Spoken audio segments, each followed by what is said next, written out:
Magpapakalat na ng posters at pulyetos tungkol sa Ebola ang isang grupo ng mga pribadong doktor. Dismayado silang hindi raw nasunod ng mga mismo opisyal at kawinin ng gobyerno ang tamang pag-iingat kontra sa nakamamatay na sakit. Balitang hatid ni Cesar Apolinario.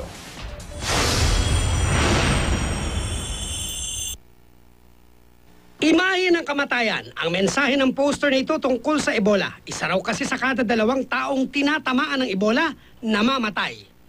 Ang poster hindi galing sa DOH, kundi sa samahan ng mga pribadong doktor na dismayado sa mga hindi sinunod na protocol para sa pag-iingat sa Ebola. Bukod sa poster, maglalabas din sila ng leaflets at audio-visual presentation para maalerto ang publiko kaugnay sa sakit. Ang tingin ko, kailangan mag-reflect yung mga leaders natin para maintindihan ang true essence ng quarantine. Kasi ang quarantine in the strictest form is an enforced isolation. Hindi ka makakalabas at hindi ka rin mag-a-allow ng unnecessary travel para hindi ka mag-get in contact with. Nakasaad sa babasahin na kapag naka-quarantine, bawal maglabas-masok ang ibang tao, lalo kung walang protective gear. Hindi raw kasi porke walang sintomas, babaliwalain na ang quarantine.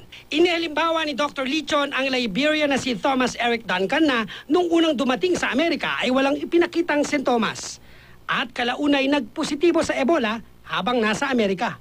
Yung si Thomas Eric Duncan, yung unang namatay sa Amerika, bumiyahe siya na Amerika September 15 muna niya nadalaw yung contact niya doon sa isang Liberian babae.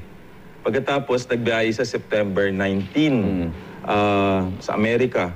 Nagkaroon siya ng symptoms 4 days after. So during na nagbiyahe siya, wala siyang symptoms. Si Duncan ang unang kaso ng namatay sa Ebola sa Amerika. Nananawagan din ang grupo sa mga OFW galing sa mga bansang apektado ng Ebola na sumunod sa tamang proseso sa quarantine. Cesar Apolinario, GMA News.